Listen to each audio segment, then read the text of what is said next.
அன்பே சிவம் மனமே குரு என்றுணர்த்திய குருவே போற்றி. எனக்குள் இறைவனை உணர வைத்த குருவே போற்றி.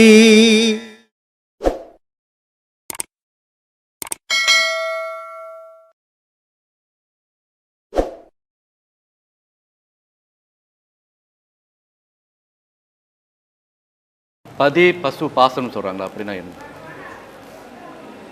பதினா கடவுள் இருக்கிற இடம், அது சுழுமுனை. பசுன்னா உடல், பாசம்னா மனசு. இது மூணும் சேர்ந்தது தான் மனுஷன். அப்போ பதினா கடவுள் வாழற இடம். இந்து மதத்தில் கட்டாயமாக குங்குமோ விபூதியோ ஏதோ ஒன்று அந்த இடத்துல வைக்கணும். அதனால் இதுக்கு பேர் பதி, கடவுள் வாழற இடம் பதி. இப்போ கணவனுக்கு மனைவி கிட்ட சொல்லுவோம் பதிபக்தி அப்படின்னுவாங்க. பதிபக்தின்னா என்னது? அது பதிபக்தின்னா என்னது? கணவனை கடவுளாக நினைக்கும் போது பதிபக்தின்னு பேர். அது அதே மாதிரி நம்ம பூர்வ மையத்தில் தான் கடவுள் இருக்குது, ஆன்மா இருக்குது. அந்த ஆன்மாவுக்கு தான் பொட்டு வைக்கிறோம், குங்குமம் வைக்கிறோம், விபூதி வைக்கிறோம். ஏதோ ஒன்று உன் கை அங்கே பட்டு அந்த உணர்வு உண்டாகிக்கினே இருக்கணும். அன்னாடம் இந்த பொட்டு வைக்கிறதால ஒன்றும் அதுக்கு பிரயோஜனம் இல்லை. ஆனால் உன்னுடைய கை சும்மா போகாது அங்கே. அப்போ ஒரு திருநீர் இடும்போது, ஒரு குங்குமம் இடும்போது, ஒரு பொட்டு இடும்போது இங்கே போயிடும். ஆட்டோமேட்டிக்காக போகும்போது அந்த உணர்வு உண்டாகும். அந்த உணர்வு உண்டாகும்போது நீ சராசரி மனுஷனாக வாழ்வேன், இல்லைன்னா கோவப்படுவேன், இல்லைன்னா அழுவ ஆரம்பிப்பேன். இது ரெண்டில் ஏதாவது ஒன்று சேர்ந்துப்பேன். இந்த ஜோதி பாடம் பார்க்குறாங்க இல்லையா, அது நிறைய பேர் என்ன பண்ணுறாங்கன்னா சூரியனை பார்த்து பார்க்கறது, ஆமாம், அதை விளக்கு பார்த்து பார்க்கறது, ஆமாம், இதெல்லாம் பார்க்கறதுல உண்மையான ஜோதி தெரியுமா? அதனால் நம்ம பாடம் பண்ணுறதால உண்மையான ஜோதி தெரியுமா? ஐயா கண்ணு தெரியாதவங்களுக்கு ஜோதி பாடம் கொடுத்தாரு. கண்ணு தெரியாதவங்களுக்கு ஜோதி பாடம் கொடுத்தாருன்னா அவர் ஏன் சூரியனை போய் பார்க்க சொல்லலாம்? அவன் பார்க்க முடியுமா? ஜோதி பாடம் கொடுத்தா அந்த ஜோதியோட அனுபவத்தையும் அவர் சொன்னார். அப்போ உண்மையிலே பார்த்தது எது? எனக்கு ஷிஃப்ட்டு மாறி மாறி கூட வரும். நான் எங்கேயோ ஒரு இடத்துல வேலை செய்கிறேன், ஒரே நேரமாக இருக்க முடியாது. பகல் ஷிஃப்ட் வந்துச்சுப்பா, காலைல நான் 6 மணிக்கெலாம் ஏந்து ஓடணும். 6 மணிக்கு நான் கம்பெனியில் இருக்கணும்னா 4 மணிக்கு குளிச்சுட்டு ரெடியாகி சாப்பாடு கட்டிட்டு போனால் தான் 6 மணிக்கு நான் கம்பெனியில் இருக்கணும். அப்போ நைட்டில் தான் வந்தால் நான் பாடம் பண்ண முடியும்பா? இப்போ நைட்டில் தான் நான் பாடம் பண்ணுறேன் ஜோதி பாடம். சூரியனை போய் நான் எங்கே தேடுறது? முட்டாள்தனம்.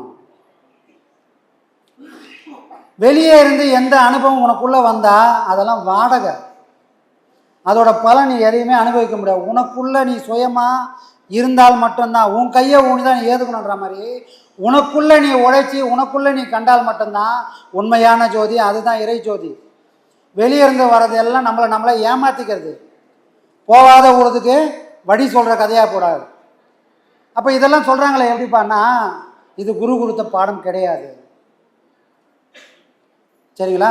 ஏன்னா எந்த குருவும் வெளியே பார்க்க சொல்கிறதுக்கு வாய்ப்பே கிடையாது. ஐயா சொல்லுவார், பாடம் பண்ணனா அந்த இடத்த விட்டு ஏந்துக்கவே கூடாதுன்னு. அப்படின்னா என்ன அர்த்தம்? உக்காஞ்ச இடத்துலேருந்து சாதிக்க வக்கு இல்லைன்னா வெளியே போய் பார்க்க வேண்டியது தான். யார் போய் சூரியனை பார்க்கணும்? உக்காஞ்ச இடத்துல எவனுக்கெல்லாம் வக்கு இல்லையோ அவன்லாம் சூரியனை போய் பார்த்துன்னு உட்காந்துக்க வேண்டியது தான். சூரியனை போய் பார்த்துட்டு நல்ல 4 வாட்டி சூரியன் பார்த்தோன்னா கண்ணு டமால். புரியுதுங்களா? எங்கேயுமே உட்காந்த இடத்துல சாதிக்கிறதுக்கு கற்றுக்கணும். வெளியே ஒரு பொருள் நமக்கு ஞானத்தை காட்டக்கூடிய பொருள் எதுவுமே இல்லை. அதுக்கெல்லாம் சாட்சியாக நமக்கு உள்ளேயே வச்சுருக்கான் இறைவன். அதை நீ தேடி கண்டுபிடிச்சி அதில் நீ அனுபவித்தால் மட்டும்தான், அங்கே உனக்கு நடக்க வேண்டிய விஷயங்கள் நடந்தால் மட்டும்தான் ஞானம்ன்றது உனக்கு கை கொடுங்க. அப்போல்லாம் என்ன அர்த்தம்? இந்த மாதிரி சொல்கிறவங்களாம் ஊரை வேடிக்கை பார்க்க ஆரம்பிச்சிடான்னு அர்த்தம். யாரும் உள்ள ஒரு பொருள் இருக்குது, அதுதான் உண்மைன்னு அவன் அறியல. ஏன்னா எனக்கு ஏதோ ஒரு பிரச்சனை, என் வாழ்க்கையில் 1000 பிரச்சனை நடக்குது. நான் என்ன பண்ணுவேன்? தப்போ தவறோ அதுக்கு ஒரு முடிவு எடுத்து அதை நான் செஞ்சுட்டு வருவேன். அது சில விஷயம் கரெக்டாகவும் முடியலாம், சில டைம் தப்பாகவும் முடியலாம். ஆனால் தப்பாக முடிஞ்சாலும் சரியாக முடிஞ்சாலும் நான் ஒரு செயலை நானே சுயமாக செய்யும்போது அனுபவம் வரும். இதை நான் 10 வாட்டி செய்யும்போது வாழ்க்கையில் நடக்கக்கூடிய எல்லா பிரச்சனையும் ஃபேஸ் பண்ணி எதை வந்தாலும் நான் பார்த்து பண்ணுற தைரியம் வந்துடும், நானாக சுயமாக இருந்தால். ஆனால் எனக்கு ஒரு அடி ஊது. நான் என்ன பண்ணுறேன்? ஐயா வீட்டில் ஒரே பிரச்சனை சாமி, என்ன தான் பண்ணுறது தெரியல, ஏன்னா ஒரு வழி சொல்லுங்கள். சரி, இந்த கழுதைக்கு அறிவுகள் இது, சரி வான்னு அவர் ஒரு பெரியவர் ஒருத்தர் வழி சொல்லுவார். நான் என்ன பண்ணுவேன், அவர் சொன்னதை கேட்டுமே அப்படியே பண்ணுவேன், அது சக்ஸஸ் ஆகிடும். ஒரு முறையும் என் வீட்டில் ஒரு பிரச்சனை வரும்போது நான் கொண்டு வந்து இவர்கிட்ட சொல்லுவேன், அவர் ஒரு வழி சொல்லுவார், நான் போய் அதை வீட்டில் சுகமாக இருந்துருவேன். இப்போ அந்த பெரியவர் இல்லை,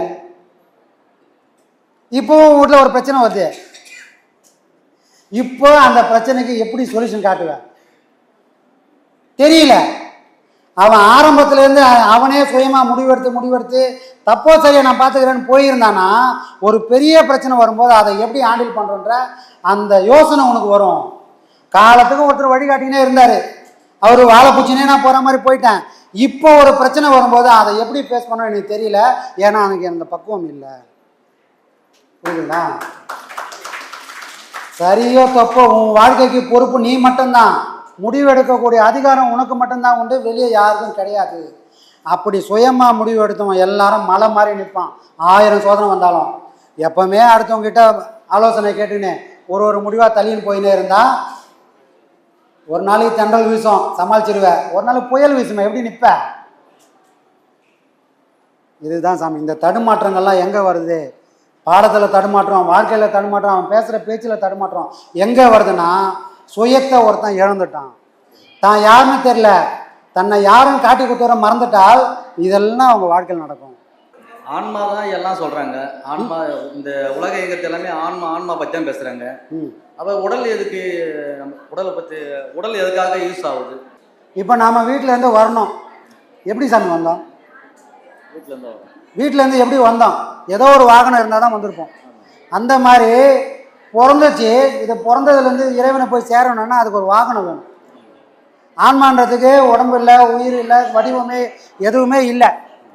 இப்படி வடிவம் இல்லாத ஒன்று வேலை செய்யணும், அந்த வேலை செய்ய மூலிமா அனுபவம் வரணும், அந்த அனுபவம் மூலிமா அதுக்கு பக்குவம் வரணும். பக்குவம் வந்தால் மட்டும்தான் அது தான் யார், தன்னை படைத்தவன் யாருன்றதை அது தேடி போக ஆரம்பிச்சிடும். சரிங்களா? பிறந்த குழந்தைக்கு அம்மாவோட சூடுனால தான் இருக்க முடியும். ஆனால் அப்பா யார் காட்டுவாங்க? அம்மா தான் காட்டணும். ஏன்னா குழந்தைக்கு தெரியாது. பிறந்ததுலேருந்து அம்மா கூட இருந்தாலும் அம்மாவை அதை கேட்ச் பண்ணிக்கும், அப்பாவை கை விட்டுரும். அப்போ அப்பாவை காட்டி கொடுக்கறதுக்கு ஒரு ஆள் வேணுன்ற மாதிரி இறைவன் அடைகிறதுக்கு ஒரு பொருள் வேணும். அந்த பொருள் இதுன்னா இந்த உடல் மட்டும்தான். இந்த உடல்ன்றது ஒன்று இல்லாமல் இந்த ஆன்மான்றது கடை தேரவே முடியாது. அதனால தான் சித்தர்கள்லேருந்து மகான்கள்லேருந்து எல்லாரும் சொன்ன ஒன்று என்னன்னா, உடம்பை காப்பாற்றிக்கோ, உடம்பை முன்னம் இழுக்கென்றிருந்தேன், உடம்பனினுள்ளே உத்தமன் கோயில் கொண்டு இருப்பான் அப்படின்றார். முன்னாடி எனக்கு அறிவு இல்லாத போது இந்த உடம்பு ஒன்றுத்துக்குமே உதவாதுன்னு நான் நினச்சின்னு இருந்தேன்பா.